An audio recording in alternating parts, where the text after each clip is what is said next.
Hey, good afternoon. Aloha, and welcome to Aloha Friday and the 45th edition of Manoa Valley Theater Live. I'm Devin Nikoba. I'm your host, and we're just happy to be here with you. Seriously, I'm also happy to bring in Mr. Kip Warborn, our executive director for Manoa Valley Theater. How's it? How's it, Devin? I'm good. I'm good. So, successful launch of the show. We got another week, correct? Yeah, waiting for the host. On demand this weekend, starting tonight, Friday, Saturday, Sunday. Last chance. It's a lot of fun, folks, and it's so timely. It is so timely. Yeah. And you got some amazing actors in this. Some really good actors in there. Yeah. So we're looking forward to another weekend of that, and I hope you guys will tune in. So what's been going on, man? Anything good? Anything good? Fun? No, the numbers have been kind of going up and down. I know we were going to talk about it a little bit. Yeah, I mean, good today, but like yesterday was in the 90s, and then the day before that was in the 40s, and so you're thinking, what is happening right now? Well, our 7-day average was 45, so that's pretty good. The last 7 days we've been under 50, which is the the benchmark to go to tier 3. Right? Yeah. And 1.5% or something like. Oops, sorry about that, guys. No, 1.5%. Positivity rate, and we're at 1.3 right now. Yeah. So pretty good week, And a lot of people getting their vaccinations, which is good. Yeah. So thank you. My mom and dad got their second today. Oh, no kidding. Yeah. Okay. They haven't called crying, so it must have been. I go okay. I hear that second one is like kind of tough. Yeah, well, because your body, the first one, your body sort of goes, wait, what's this thing? And then the second time around, it really gets you. It gets your immune system up in a dander, and it's like, go attack. And I think it's why people are getting fevers and run and stuff. But you can take Tylenol and things to kind of make yourself feel a little more comfortable. It's not that bad, and it's really important. So I hope everybody will get out there, and when you get a chance, I'm not going to be able to get mine until August or something. I'm sure. I'm not high on the list. So, but get out there and get your vaccine as soon as you can. Most definitely. We're on tier 2 now. Yes. Until at least March 1st. The mayor said today that we're not going to move until at least March 1st. So everybody pay attention, wear your mask, distance, take care of each other. Here's what's coming up at the theater in February. In February, we have Waiting for the Host, which we've just talked about, which is going on. And after that, at the beginning of March, on March 6th and 7th, we have Ron Artis, an intimate theater concert. He's going to do 4 shows in 2 days, like a club schedule, 6 and 9 p.m. and 4 and 7 p.m. So get your tickets. They're going fast. They've really sold real well. So, I mean, people are dying to get back into the theater. And I love that. That's so great. Yeah. Well, and Ron is a pretty transcendent artist. I mean, that guy. We were telling somebody before that one of the remarkable things about him is he doesn't really do covers. He's played his own music, and when he plays his own music, you go, "Where have I heard this song before?" And you don't realize you haven't. Like, he wrote all this stuff. So he's that good. It's incredible. Yeah, he is that he good really and that much of a prolific writer. He's so you can like you were saying, you sit through a concert and you don't realize it's all original music. It's amazing. All right, so then after that, on the 18th, we open Popcorn Falls. That's a lot of fun. 2-man show, 20 plus characters between the two of them. It's gonna be crazy. I thought about auditioning, and I'm like, I can't remember the lines for one role. I can't even imagine trying to remember the lines for like 20 roles. That's insane. Oh man, and it's all the people who live in Popcorn Falls, right? Yeah, men and women, and it's a riot. So awesome. Check that out. Get a ticket for that. After that, we open on May 6th. Tiny Beautiful Things. Now, this is Cheryl Strayed wrote this piece, and it's a fantastic script. It's the only time with my artistic planning committee when we read a script that everybody immediately responded and said yes. Wow. There's always been a naysayer. Yeah. But this one, it's really good. So check cool. that one out. There's more information on the website, by the way. Okay. And by the way, auditions for Tiny Beautiful Things are on March 21st. All right. So get more Wow, information. there's on the auditions. There's auditions. And there's I know. you have to read from the script. It's so Right. cool. Exactly. After that, July 1st, Daddy Longlegs. And yeah, the audition date is on the website for that, for Daddy Longlegs. That is a really cool piece. So it's an amazing role for some young leading lady. Great role. Okay. So, Awesome. All right. So All right. that's what's going on at the theater. Not much else. That's enough. Thank you very much. No, we're just trying to get everything ready and get ready to be back in full swing. So looking forward to it. And so you got some nice guests today. It's very interesting. We do, actually. Yes. Looking forward to bringing them on. So I'm going to send you away and bring you back at the end of the show, if that's okay. All right. All right, cool. Yeah. Thank you so much. Kip Wilborn joining us, Executive Director for Manoa Valley Theater. All right, let's get things on the road because our first guest this afternoon is a master of many different crafts. He's an award-winning performer and fight choreographer, senior instructor with Dueling Arts International, a two-time Fulbright Scholar to China, a game designer, and he also heads up the theater program over at Windward Community College. Please welcome in, dear viewers, Nick Logue. Hey, hello. Oh my gosh, Manoa Valley Theater. Thanks for having me on. And like we said, we were perfectly fine when we were just doing the thing. And now his audio is completely gone weird. Oh no, you guys not hear me? Yeah, you sound like you smoke about 20 packs a day, and you still are. Oh no. Oh god. Well, you know. And we're getting echo. It's awesome. Oh no. It's okay. Nick, you know what? You know what we'll do, Nick? No. We're gonna send you backstage. I'll bring you out, and we'll bring you back out, and we'll see what happens. Okay. So Andrew, can you do that for me real quick? I'm not joking. It's my fault. I jinxed it because I said, don't worry, because Nick was asking, am I coming in okay? And I said, don't worry. It only happens when we start the show. So, yeah. Okay. So, Nick, let's try this again. How do I sound now? Oh, no. He's still a little messed up. You know what, Nick, what we'll do is I'll have Manny come on. And then what we'll do is we'll have you jump back. And I'll log out and log back in. We'll have you log out and log back in. Let's try that. So I'll be right back if I sound less. Thank you very much, Nick Logue. All right. See, this is why we have two guests, because you never know. And if it doesn't work out with Manny, I'm going to bring Kip on and we're going to talk about something. Okay. So our second guest, well, actually our second guest. Anyway, he's worked closely with Nick Antari on productions at Paliku Theater and beyond. He's been on stage and online recently in Oriental Fara and Son, Way of a God, and Protocol Z. He's an alum of Windward Community College. He's traveled to England to study at the East 15 Acting School and Stratford upon Avon. Wow. With the Royal Shakespeare Company. Ladies and gentlemen, please welcome Manuel Moreno. Manuel? Yeah. Did you see we've that got all too? sorts of fun technical things going on. But you know what? Okay. That's why we do live theater. Well, yeah, right. Oh, there's Manuel. Hello. There's Manny. Hi. Hello, Thank- Manny. How are you doing? Good, thank you. Thank you for that. You're welcome. Now Kip can go back to drinking his drink for real. Yes. How are you, my friend? Good to see you. I'm good, and thank you for that fabulous introduction. I was just Well, thank you. I feel so Yeah. special right now. So what? And okay, wait. Do we have Nick now? Okay, how do I sound? Oh, okay. all You know what? You know right. what, guys? I'm not gonna mess with the karma right now. I'm just gonna have you both on right now. Okay. Beautiful. So- Let's do that. So if you were watching, Nick, oh gosh, this is only for me maybe, but Nick is the guy at the bottom there with the glasses. Okay, with the very cool Kangol hat going on. All right. Manny's the dapper gentleman with the hair with the wisps of gray in there. That unlike most of us, he actually put in on purpose. He didn't do it it's not like natural. So which is why he probably looks better like that than I do. All right. Oh.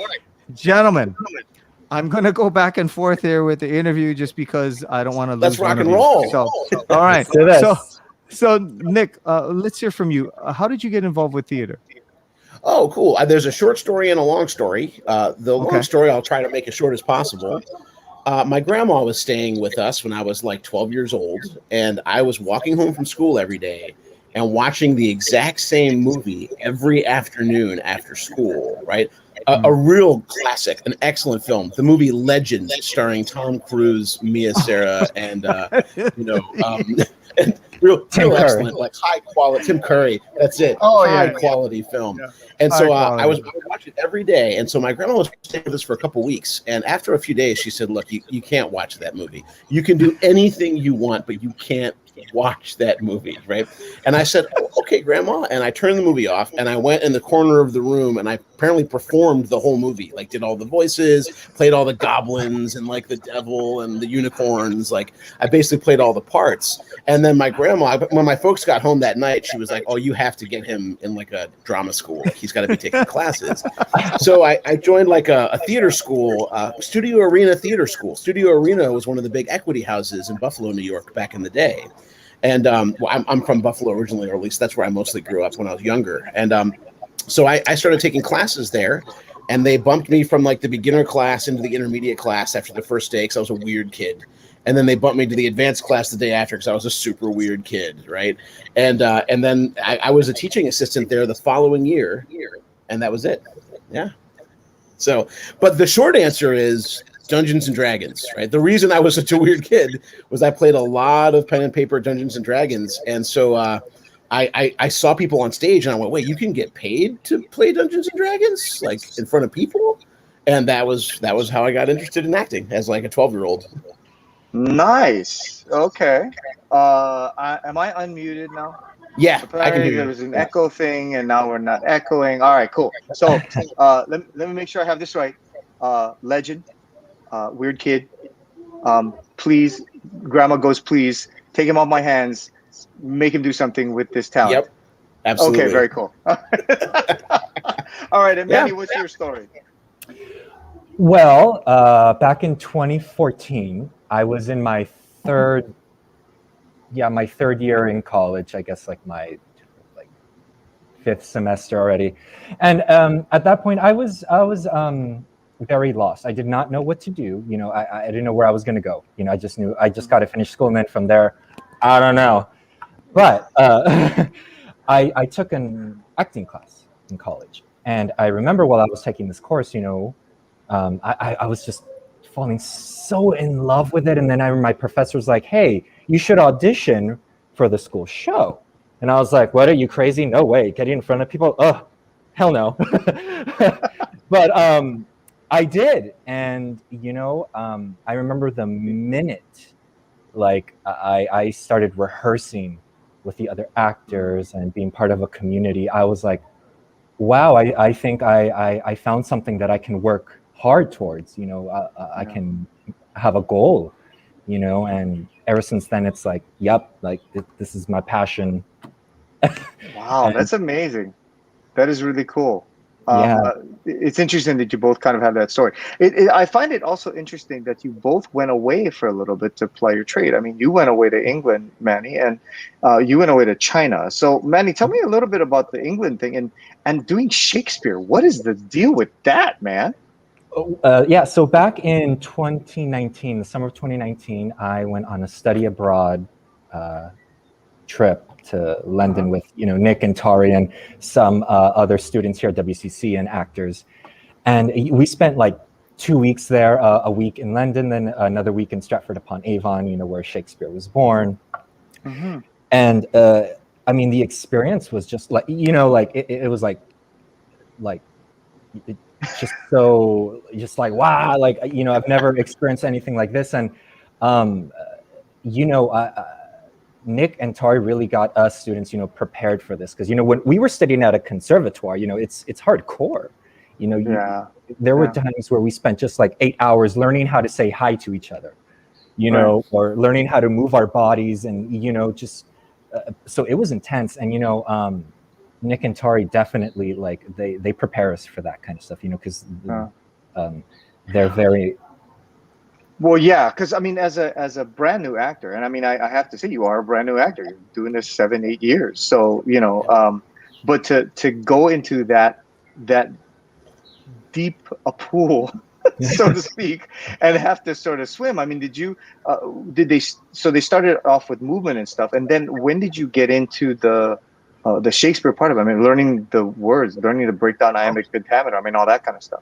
Yeah, so before we went to London, Tari held a class here at WCC, where we learned all of that iambic pentameter, the classical text, and history about London and Shakespeare. And, so Tari's class, we'll do like Shakespeare monologues. We'll pick like a monologue and a scene, all Shakespeare works, working with the text, reading sonnets, getting the language down, so we don't just go in it like blind. No, like Tari prepares us for that. Good luck. Yeah, we're not just going in the pool. Throw you in. Work on your English accent while we're flying over on the floor. Yeah.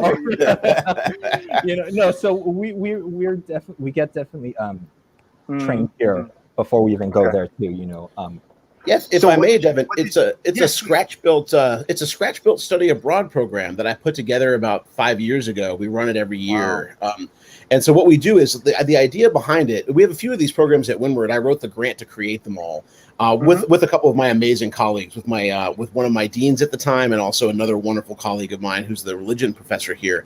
And they're called footholds. And so the idea is they're very short-term study abroad that are really high impact, and there's a preparation for them first. So like we prepare in the spring, and then the actual 2-week study abroad happens in the summer. So Manny took like a Shakespeare course with Tari Kinoshita, who's our Shakespeare specialist on our program, to prep all sorts of material. And actually that's kind of cool because they show up really knowing their stuff, and they also show up with prepared pieces to work, which is great. So they have all this material to work with high-level Shakespeare experts in London and Stratford, people from the Royal Shakespeare Company, Shakespeare Birthplace Trust, that are training them for the week. And then they perform at the end of the week in Shakespeare's Gardens with the Shakespeare Aloud players, right? So they join the Shakespeare Aloud Company for one afternoon, and that's the culmination of the whole experience, right? Is they take their work in front of an international audience that comes through the gardens, right? And they do all their bits and scenes. I'm sorry, I'm really blown away because I can't. When I was beginning acting, there's no way I would have been like, yeah, let me take a Shakespeare class. Oh, sure, let's go to London. We'll go to the birthplace where they've done this Shakespeare thing, and I'll do it in front of all these actors who do this for a living. Not a problem.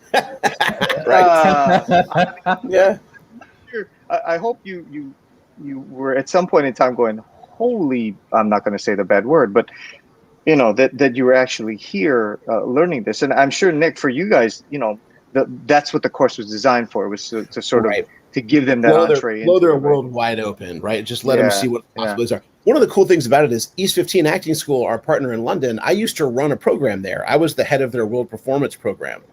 And I did that for 3 years. And Tari worked there as well as a resident director and also as a teacher there. So one of my favorite things is like they're working with all of our former colleagues that we used to work with in London, but also we do a pub night in the first week.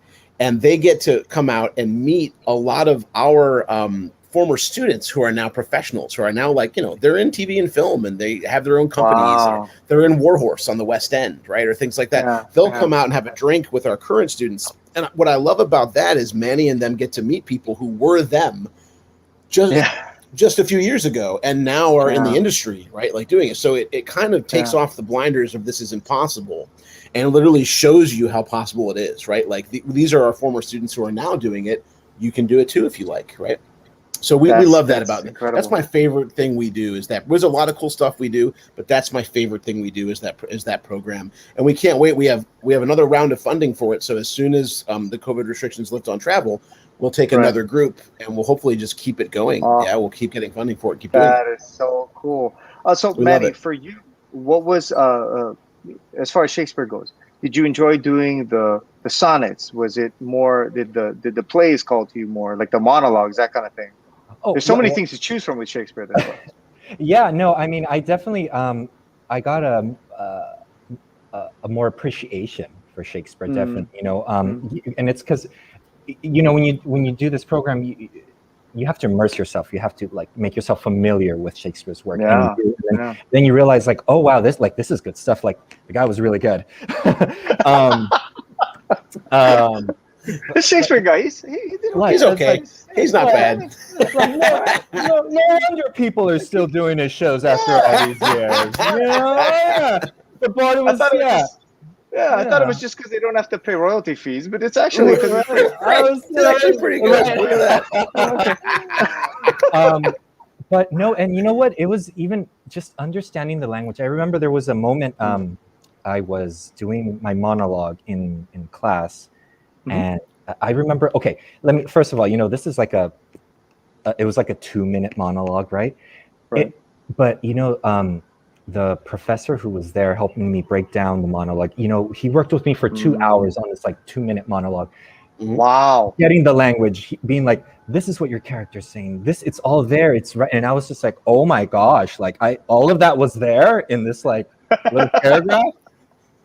I didn't know. Who'd have thought? It was like mind blowing, and you're just like, oh my, like yeah, this is good. And so, what were you able to take, or what did you learn from that you're able to take and apply now to the theater that you do here? That's a great question. I want to know the answer to that question. Let's see. Well, I got to think about this. Okay. You want us to circle back? I'll let you think about that. We'll circle back. Think about that. Nick, I want to get to your China excursion and all the different stuff that you've been to, because I want to get to the fighting thing, because everybody likes the fighting thing. But people like the China and Fulbright scholars, and I mean, what is the deal? Yeah, I mean, I was achieved enough here in Hawaii. I want to, Yeah, actually, I went to China before I ever came to Hawaii. Actually, so it was interesting. I went from I was getting my theater and Chinese studies degree at SUNY Buffalo, and I had done a year abroad in Beijing, and I loved it. I had a really good experience there. And so when I got back to finish my degree, one of my advisors pointed me in the way of the Fulbright Scholarship and said, "Hey, you'd be an interesting candidate for this, because you're going to go do arts-based learning there and create an arts-based project." And they don't see a lot of that. They see a lot of history or STEM stuff. They don't see a lot of people who are going there to do theater or dance, right? So I said, great. And I created this project, and I was lucky enough to be chosen for it. And they sent me out there for 1 year originally, and then they extended it for a second year. They gave me a second Fulbright afterwards. So I was there for 2 years, which was great. And I was training at the 中国戏曲学院, which is like the central. It's the Academy of Traditional Chinese Performing Arts. You had to show off the Chinese just to make sure that we know. Really, I gotta say something, otherwise they're like, this guy is full of beans. He doesn't. Yeah. And then I was training in traditional Jingju at the 中国戏曲学院, at sort of the Academy for Chinese Traditional Arts, right? And then I was teaching acting, which in Chinese, which was really fascinating, at the Zhongyang Shiju Xueyan, right? Which is where that's where they teach, like most of the famous film stars come out of that conservatory, right? It's like they're one of their best arts preparation conservatories in Beijing. And so I taught their media studies students and their acting students evening classes in like basically Stanislavski, right? Like method of physical actions stuff it was great for my vocab. I had to learn all this great acting specific vocab, right, for my Chinese to prepare those classes well. Right. Super fun. And then what I did was I took some of my students and some of my peers at each institution, and I created a show, like a fusion show, where we combined them. Yeah.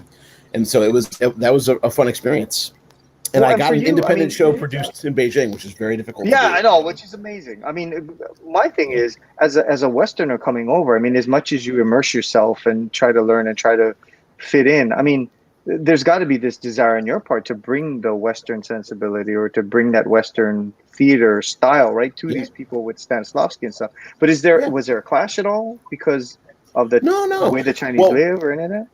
One of the great things about Stanislavski as an inroads is that the Russia connection is huge in China. It's less so now, but it was more so. So their acting program was very much a Stanislavski based acting program. Oh right? Wow, so interesting. I would use that as the inroads, and then I'd branch off into like Sanford Meisner technique. Look at Michael Chekhov as opposed to just Stanislavski, right? Look at what Chekhov did with some of his stuff. But it was a neat inroads because they were pretty familiar with it. They had done it before. Am I going weird? Your mic is going again.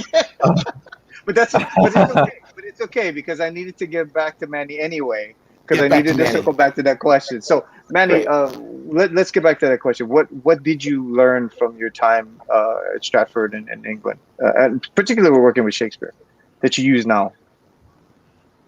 Well, one thing I think of, when I was there, and the same thing here, working with like Nick and Tari, it was the passion that these professors had for what they do, and that they taught us,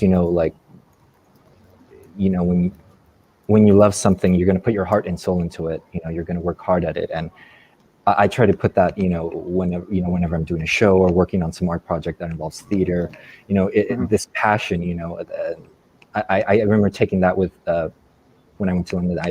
Seeing the passion of what these professors had and what they do. They love what they do, and that's why we listened. Us students would listen to them, and we're engaged.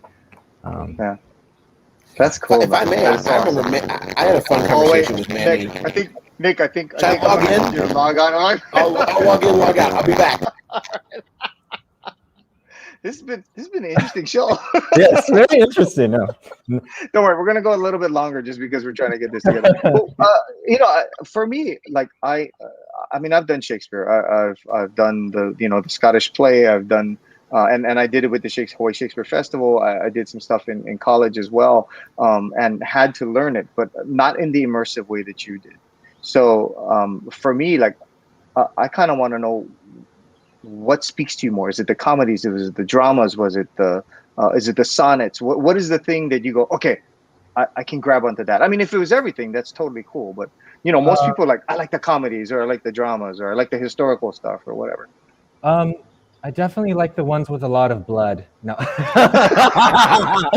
a lot of meat pies and beheading. Yeah. Okay. All right. Wow. Yes, Titus Andronicus. Oh, wow. Yeah. Did you guys get to see the Titus production, Manny? No. Well, I saw it on virtual theater. You saw it on virtual theater. Great. Yeah. Oh my goodness. So good. Yeah. I mean, that was one of the craziest, most excellent shows we've ever seen. We also love it, Devin, because we take them to see at least 5, usually more like 8 shows every time we go. Yeah. Right. So we get to see amazing theater with them and talk about it with them, which we love. And in Stratford, are these edited shows, or is it the complete thing? It's like Henry V. You make like 5 hours long. You know what I mean? They do cuts usually of the script. Okay. It depends, but usually they always do a cut usually. But yeah, and what's cool is like at the RST, right? They do talkbacks for us, where they have the actors come in and talk to us the morning after the show. Oh, nice! Wow. And we have like a pre-show talk with like a scholar who knows the show inside and out. Sometimes they're a knight. Like sometimes they're literally a knighted scholar, and they're knighted for their expertise in Shakespeare, right? Like Sir Stanley Wells gave us a talk the first 2 years. Lovely and amazing experience. And so they kind of really get an academic look at it, a practical experience of it. We really want them to go every direction they can at the experience, if that makes sense. And that's incredible. It's like Nick said, we get to see like 6 or 8 plays, and I remember we saw Midsummer Night's Dream at the Globe, and it was so fun. I mean, you read about the Globe, you see it on like movies, and right? Yeah. Shows, and then when you're actually there, you're like, and then you have your turkey leg and your beer, and you're like, all right, let's have it. Yes, I'm ready to see a show. Can I snake some wood off of this and take it home so I can say I got a piece of the Globe? Yeah, right. I know, exactly. I know exactly that feeling. Hey, Nick. Okay, so I've got Andrew and I've got Janine over here in our I see them thing going in the chat because I know one of the main reasons we wanted to talk story with you is about stage combat, because it's been such a big part of your life. But okay, where does that come from? Because I would have thought that I would have fought at some point in time on a Hawaii stage and had to work with you, and we've never worked together. I know, right? Which is crazy because like I've choreographed for most of the places that I think you work, right? I've done shows for Tag and I've done shows for MVT and I've done shows kind of. I don't think I've done a show for Diamond Head before. I think I'm the only one I haven't done a show for.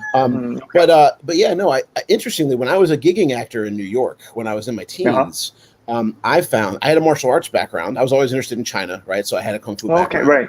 And so I found interesting opportunities where. They needed someone who could move and fight for a role. And so I would get like a bump up. I would go from being kind of like having 1 or 2 lines background character to being like a fighter. Like R&J was one of the first ones. I ended up with a pretty sizable fight role in my first production of R&J because I could handle I could handle movement well. And so I ended up being fight captain on that production. And being a fight captain's awesome. It's a great experience because you're like basically the de facto choreographer when the choreographer's not there. Your job is to maintain the health and safety and the look, right, of all of the fights that the choreographer's choreographed. So I started apprenticing that choreographer after I became the fight captain on that production.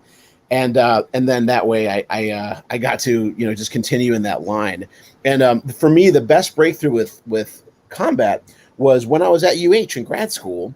I had done tons of combat, but I had never really gotten formal training or recognition from a body before. And Dueling Arts International used to do Swords and Surf, used to do this great 2-week intensive combat workshop. And I joined that workshop, and it was the coolest workshop I'd ever taken in my life. I learned so much. And so I ended up following that organization, doing workshops all over the country with them. And, became an actor combatant, and then like an advanced actor combatant, and then eventually an instructor, then a full instructor, and then now I'm a senior instructor. I was just made senior instructor like a year and a half ago, right? So now I can teach teachers, which is fun. Yeah, I mean, I can teach a high level now and certify a high level, which is good. Yeah, that's amazing. But I love it. So yeah, with regards to the choreography of it, I like to call it choreography because that's what it is. It's a dance. Oh yeah, with sticks and with knives and with swords. Yeah. One of the most interesting things I learned in the course of doing that kind of stuff is that the person who's actually getting hit is way more in control than the person who's actually hitting. And people they don't really understand that portion of it. So could you explain that a little bit? Yeah, so we call them victim volunteer, right? The victim volunteer is actually in control of any movement, especially if it's contact. Like if I have hands on you, you have to be in control of it, right? So let's say I'm just grabbing you, right? So I might lay my hands upon you, but then what you do is you put your hands over, and then we kind of become one solid unit. I relax. I might create tension in my forearm, but leave my hand floppy, if that makes sense, right? So that it looks like there's tension, but I'm actually not applying any pressure. I'm just now almost Tai Chi push hands, like I'm following the victim in whatever they do, right? So they're in control, and it's carefully choreographed as well. But if anything goes wrong, the victim has the wheel right there at the helm, so nobody can get ideally no one ever gets hurt doing it, right? Which is key. Right? Yeah, exactly. I know. Yeah. Okay, believe it or not, gentlemen, it is 4:33, and so we're almost done. I have to bring Kip back on because I'm contractually obligated to bring him back on, but also because usually he's got some sort of insightful comment or question he has, and if I don't let him say something, I get in trouble. Yeah, because if you don't bring him back on, I cut your pay in half, right? Right. All right. Thank you, guys. That was fascinating. That was really fascinating. And Nick, thanks for having us. I'm surprised that you and I have never worked together. I know. As an actor and a fight choreographer. I know. That's so surprising. Yeah. I think I've worked with everybody else on the island, but you. Yeah, my next gig is is in Korea. I'm actually I'm choreographing a production online for the Seoul Foreign School for their theater program. Starts next week, right? So I do a lot of work off island, which is probably one of the reasons I don't get to see as many actors on island with my combat work. But I got to do more. I don't act much anymore. I did the Scottish play the year before last, but honestly, my day job keeps me real. I love it that way. I love my work, but it keeps me very, very busy. Yeah. So, but yeah, I try to act once every 2 or 3 years if I get the opportunity. Yeah, I mean, and then 2 or 3 years. Oh my goodness. Hey, and you know what? Your day job, you're doing a great job over there. You're really creating something special, I think. Thank you, buddy. Yeah, that's the goal. We spent on the staff together. You know, it was impressive what your dreams and your plans. Yeah, thank you, buddy. Yeah, and we're getting closer. You know, we're launching the Hawaii Conservatory of Performing Arts in fall 2022, right? So it will be an official conservatory program. We're going to start with a 1-year foundation year, right? So it's basically a 1-year intensive program for anyone who wants to experience what conservatory is, right? And if they do well with that, they would be really well primed to get into a really good conservatory afterwards, or just start their career. And that's kind of, we launched that in fall 20. We would have launched it this fall, but the pandemic caused some delays, as you might imagine. We would have done a lot of things this fall. Absolutely. You said it. Cool. Yep. And so, Manny, we're going to see you in the conservatory there. Something. Absolutely. Right? Well, one thing we'll do is hire people too. Like a lot of our alumni we'll bring back as guest artists, and we'll pay them a good wage to act, right? Like that's one of our goals is to create a professional venue, sort of turn Polycoup Theater into a place that can be like a launch pad, you know, almost like a small Lort theater that can give young actors a chance to have their first paid gig, right? That's what we want. Fantastic facility. Absolutely. Yeah, it is, right? Good venue. Yeah. lots of roosters in that area too. So. Yeah, we got some roosters. Who's roosters? They're my friends. We're always happy to have our special guests, the chickens that are in the Windward area, joining us. It's our mascot at Windward Community College, the chickens, the roosters, right? Yes. You should make that into like it should be on the seal, I think, of the logo. Yeah, that should be the logo of the conservatory. It is like I run the gaming club on campus too, right? And our logo for the gaming club is a chicken with a D20. Yeah, I mean, like basically, it's great. It's perfect. Yeah. Thank you guys for joining us. You were fantastic. Thank you for having us. Yeah. We definitely want to have you guys back on. We have there's so much more for you guys to share. So we'll barely scratched the surface, right? I know. Don't you worry. We'll take care of that. On behalf of myself, also Kip, Nick, and Manny, and also Kristen and Andrew, who's back there, and also Janine. Thank you so much for joining us.